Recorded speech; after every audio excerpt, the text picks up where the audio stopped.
নমস্কার বন্ধুরা, আজকে শনিবার। তো শনিবারে আজকে আমাদের নিরামিষ দিনে আজকে কি হচ্ছে দেখুন। এখানে প্রেসার কুকারের মধ্যে আমি সেদ্ধ করে রেখেছি মুগ ডাল, সেটা করব। উচ্ছে দিয়ে তেঁতুর ডাল, এখানে আলু ভাজা, এঁচোড় আর পাট শাক করবো, আর পাতার বড়া করব, আর এই আলু। এই সবজিগুলো আমি পুজো করছিলাম, আমার বড় ছেলে সব কেটে দিয়েছে, ছুরি দিয়ে সুন্দর করে কেটে দিয়েছে দেখুন।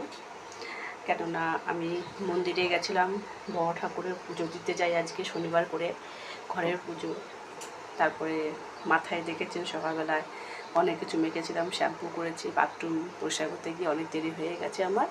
তো এদিকে চা বসিয়ে দিয়েছি, এদিকে ভাত হচ্ছে। তো এই রান্নাগুলো করব, তো আপনাদেরকে ভিডিওটা দেখাতে থাকবো। ঠিক আছে বন্ধুরা, আলু ভাজা হয়ে গেছে, তারপর একটু তেল দিয়ে রাঁধুনি ফোড়ন দিয়ে আদা দিয়ে উচ্ছেগুলো ভেজে দিচ্ছি। এই তেঁতুর ডালটা করবো বলে মুগ ডালটা একটু তেল দিতে হবে, তেল কম হয়ে গেছে, একটুখানি তেল দিয়ে দেবো, উচ্ছেটাতে তেল লাগবে। যেহেতু এঁচোড়টা নিরামিষ করবো, তার জন্য একটা স্পেশাল মশলা করছি এখানে। আদা, তারপরে আছে আপনার কাঁচা লঙ্কা, কাঁচা পাকা লঙ্কা আর কি, টক দই, গোটা গরম মশলা আর সব মশলা, জিরে ধরে লঙ্কা হলুদ সব দিয়ে একসাথে মিক্সিতে পেস্ট করে নেবো, তাহলে মশলার গ্রেভিটা খুব ভালো হবে। আর এদিকে ডালের কাটা দিয়ে দিয়েছি আমি, সেটাতে একটু তেল দিয়ে দিলাম, তেলটা কম হয়ে গেছিলো, কারণ কড়মড়ে ভাজা না হলে না বেশি তেতো লাগবে, তখন ছেলেরা খেতে চাইবে না। যেহেতু তেঁতোর ডাল তো একটু ঘি দিতে হবে, তাই একটু ঘি দিয়ে দিলাম, ঘি দিলে পরে ভালো লাগে তেঁতোর ডালটা খেতে। এবার নামিয়ে দেবো। এইখানে করছি পাট পাতার বড়া, ডাল হয়ে গেছে, ডালের সাথে একটা ভাজা পাট পাতার বড়া করছি।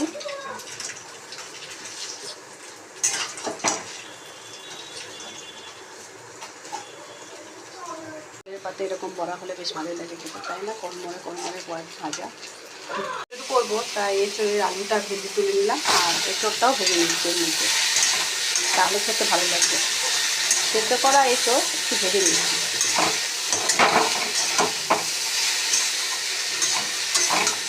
ফোনটা ধরার জন্য কড়াইটা মাঝে মাঝে উল্টে হয়ে গেছে। ভাজা হয়ে গেছে, একটু নাড়াচাড়া করে নামিয়ে দিচ্ছি, তেল নেই আর। কড়াইতে তেল একটা শুকনো লঙ্কা আর একটু গোটা জিরে ফোড়ন দিয়েছি, দিয়ে পেস্ট করা যে মশলাটা সেটা আমি দিয়ে দিলাম।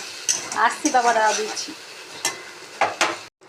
কালারের জন্য একটু কাশ্মীরি লঙ্কা দিয়ে দিচ্ছি, অল্প একটুই আছে, দিয়ে দিচ্ছি।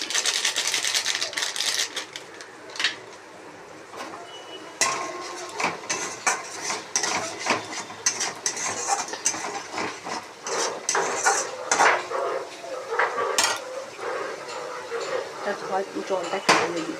এই যে মশলার সাথে আলু আর এঁচোড়গুলোকে ভালো করে কষিয়ে নিচ্ছি, স্বাদ অনুযায়ী নুনটা দিয়ে দিলাম।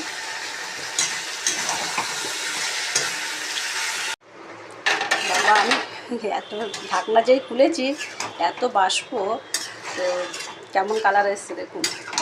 টক দই দেওয়াতে টমেটো কিন্তু দিন, তাতে কালারটা ভালো এসছে।